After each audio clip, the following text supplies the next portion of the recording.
A gestação dos humanos dura em torno de 40 semanas, ou 280 dias, para ser mais exato.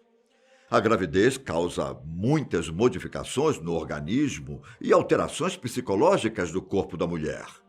E o parto pode ser natural, sem nenhuma intervenção de instrumentos ou medicações, ou através de uma cesárea, que se dá a partir de uma cirurgia. Sobre a gestação humana, você deve ter estudado na escola, certo? Mas e sobre como os animais dão à luz? O que você sabe? Cada ser vivo tem suas peculiaridades, e algumas delas podem ser bem diferentes do que a gente imagina. Meu nome é Ivan Lima e irei te mostrar algumas curiosidades sobre um dos momentos mais bonitos da vida, o nascimento. Por exemplo, você sabe como é o parto de uma girafa? Um animal tão grande? Deve ser diferente ver uma girafa dando à luz. O animal mais alto do planeta tem um coração que pesa incríveis 11 quilos. Deu para ter uma noção do tamanho desse ser? A gestação das girafas dura em torno de 15 meses. E ao nascer, o filhote já tem cerca de 1,5 metro de altura. Mas o fato curioso envolvendo o parto das girafas é que no momento em que elas dão à luz, as girafas normalmente não se deitam, como acontece na maioria dos casos. Só que se tratando do animal mais alto do planeta, a queda do filhote é um tanto assustadora. Logo quando nasce, o filho da girafa cai de uma altura de mais ou menos 2 metros, o que ajuda a cortar o cordão umbilical. Depois de algum tempo do nascimento, os filhotes passam a ficar junto com outros filhotes, enquanto uma girafa fêmea do bando observa atentamente todos os recém-chegados, como se fosse uma babá. E se vocês acharam estranho o fato da girafa dar à luz em pé, espere até ver o caso de um sapo conhecido como pipa-pipa. A espécie do sapo é nativa da América do Sul, podendo ser encontrada em quase todos os países, inclusive no Brasil. Também chamado de sapo do Suriname. Essa criatura costuma medir entre 12 a 20 centímetros de comprimento. E o que mais chama a atenção é a reprodução desse animal. Os ovos do sapo ficam incubados por um período entre 12 a 20 semanas. Só que essa incubação é diferente. Os ovos ficam nas costas da mãe, que tem uma pele repleta de buracos.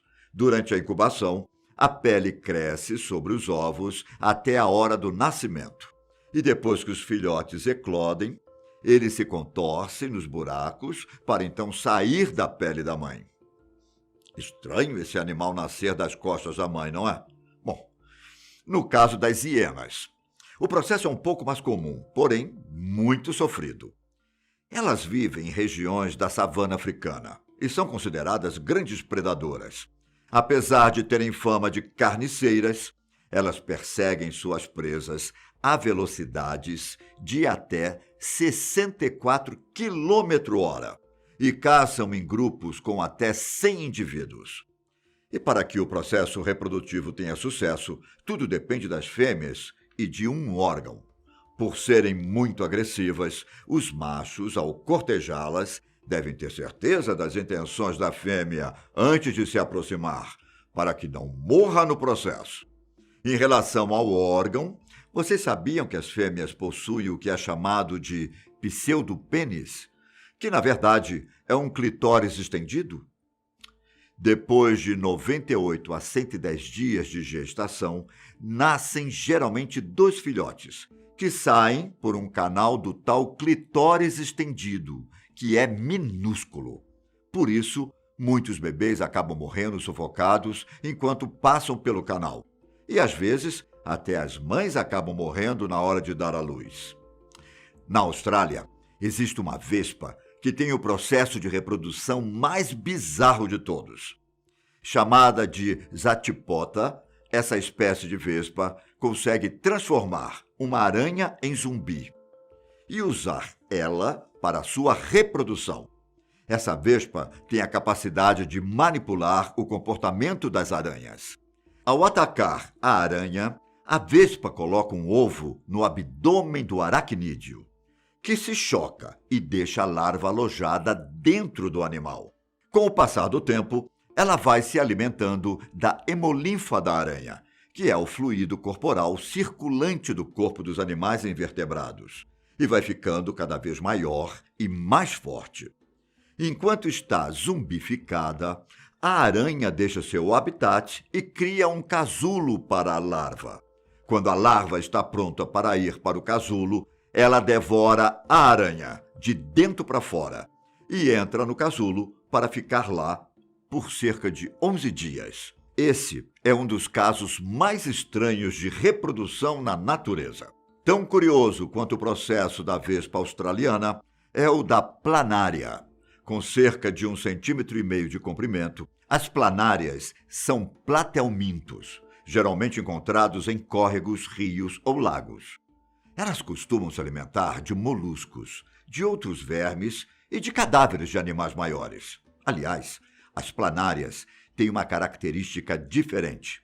Elas são hermafroditas, ou seja, as planárias possuem o sistema genital feminino e o masculino, mas quando duas planárias se encontram, elas ainda podem copular.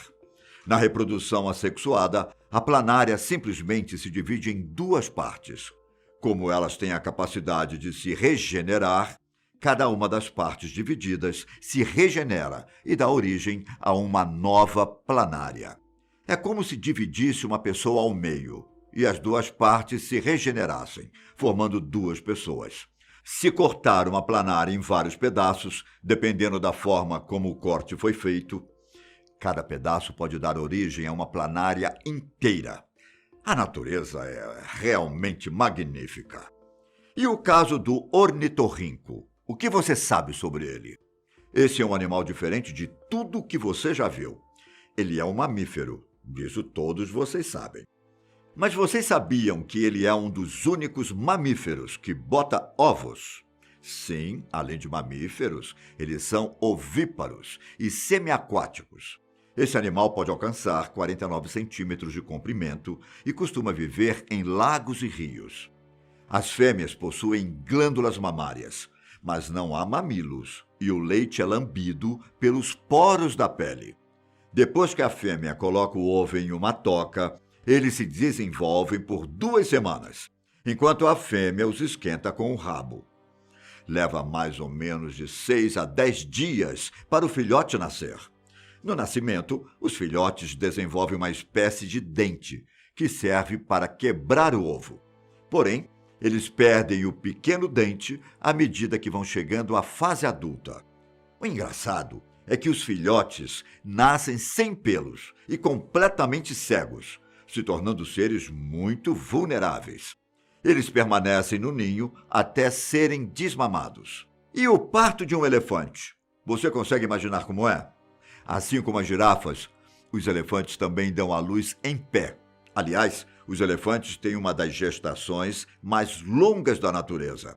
Duram cerca de 680 dias ou 97 semanas. O tempo de gestação desses animais pode parecer muito longo, principalmente quando comparamos com a gestação dos humanos. Mas a natureza é sábia e existe um forte motivo para essa gestação ser tão longa. Os filhotes de elefantes já nascem com o cérebro em um desenvolvimento muito avançado, podendo compreender como funciona a manada e como se alimentar, ensinamentos essenciais para a sobrevivência. Mesmo com um desenvolvimento avançado, eles ainda precisam dos cuidados da mãe e da manada. O caso dos marsupiais também é bem curioso. A categoria que inclui cangurus e gambás tem algumas curiosidades muito estranhas. Por exemplo, você sabia que as fêmeas têm 2 úteros? Ainda mais estranho é o fato delas possuírem 3 vaginas, 2 para relações sexuais e uma para dar à luz. E diferente da maioria dos mamíferos, os marsupiais não têm placenta, fazendo com que os filhotes fiquem em gestação por apenas 1 mês.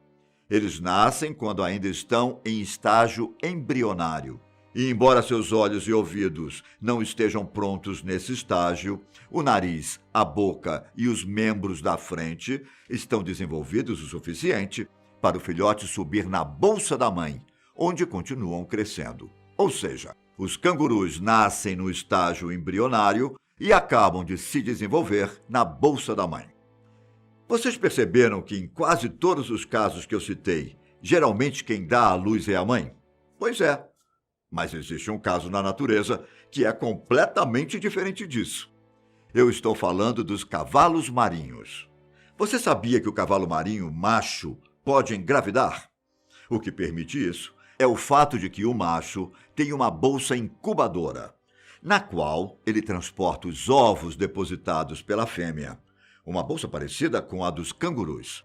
Ali acontece a fecundação dos óvulos, que permanecem de 4 a 8 semanas, até ficarem maduros. No nascimento, o macho se contorce em uma posição esférica para expulsar os filhotes, que nascem essas figuras transparentes e com cerca de 5 milímetros de comprimento.